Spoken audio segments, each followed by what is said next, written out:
Şagirdlər və valideynlər, bugün sizlərə kanalımda xoş gördüm. Bugün sizlərə məktəbə hazırlaşır kitabını izah edəcəyəm.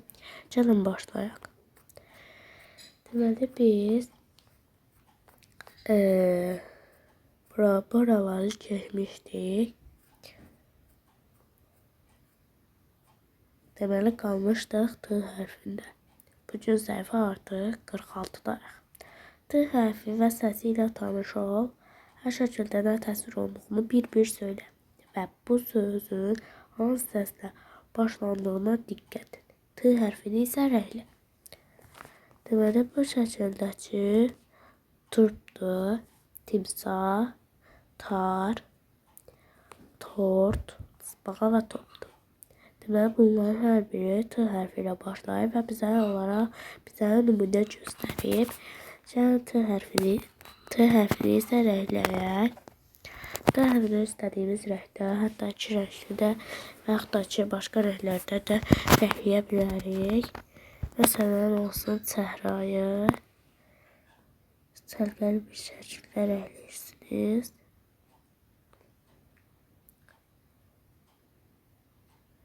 Bu qədərlə rəngləyirsiniz, çox asandır rəngləməsi də. Aşağıdakı tapşırıqda deyir. T hərfini xətt düzəltək, hər şəkildə nə təsvir olundu? Bir söylə. Söz T səslə başlarsa, həmin şəkil T hərfi ilə birləşdir. Deməli bu bizim T hərfimizdir. O üstü xətt bizə verilib. Gəlin əvvəldən çəkək.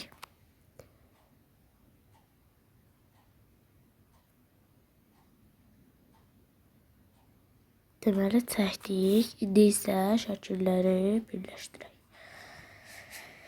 Deməli birinci şəkildəki timsahdır. T hərfi ilə başlayır. Deməli T hərfi ilə birləşdirir. Topda T ilə başlayır. Almadı xeyir. Arı xeyir. Çiçək və T ilə başlayır. At A ilə başlayır. Ona görə də uyğun gəlir. İndi isə keçək səhifə 47-yə.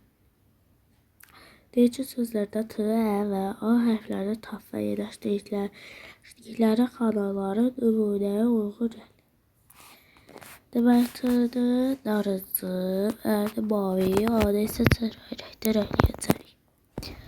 Gəlin birinci T-ını rəngləyək. T deməli bu qədərdən rəngləyəcək. Rəngləyəcəksiniz. A-da səhrayı,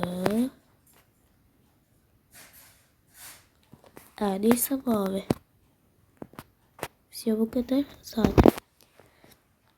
İndi isə kvadratda tapşırıq eləyək. Hərflər xətt düzəltək. Bu qədər sadə bir tapşırıqdır. Deməli, sizə nümunə olaraq bir dənə T hərfini çəkdim. İndi bir də göstərəcəyəm.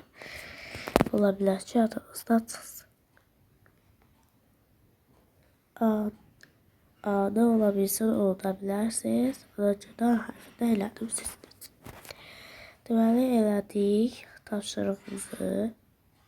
Hətta nədə sözündə N və Ə-də göstəreyim. Amma çox asandır. Yəni xətlərin üzərində gedirsiniz, bir də görürsünüz ki, söz öz-özü ilə alınır. Deməli deyir ki, atasözünün bütün hərfləri tapmaq üçün tülkü hansı yolu seçməlidir. Deməli burada görürük ki, atasözü yazılıb. Bizə mütləq 2A və 1 T lazım olacaq. Ona görə də aşağıdakı yol ilə gedirik. Atasözdə. İndi isə keçək. Aşağıdakı tapşırığa deyir ki, şəkillərdə də təsvir olunub. Deyir ki, şəkillərdə də təsvir olunub. T səsli sözün əvvəlinə və yaxud da ki sonunda gəldiyini müəyyən et və həmin şəkil uyğun tərcümə elə bilər. Deməli birinci şəklimizdəki tarda T ilə başlayır, at T ilə bitir, top T ilə başlayır, ət isə T ilə bitir. Aşağıda da əl yazma var. Siz bu əl yazmanı tamamlayacaqsınız. Deyirsə keçək aşağıdakı səhifəmizə. Deyir ki, T hərfi ilə tanış ol. Bu kiçik T hərfidir. Hərfləri isə xətt düzə çək. Gəlin sizə nümunə olaraq kiçiyini göstərək.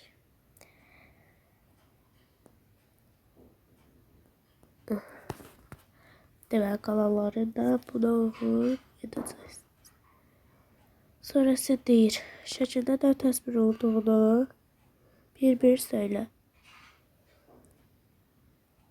Bir dəqiqə. Deyir ki, sözün hansı səslə başladığını müəyyən et. Həmin şəkil uyğun hərflə birləşdir. Əvvəlcə üstü xəttimizi edək.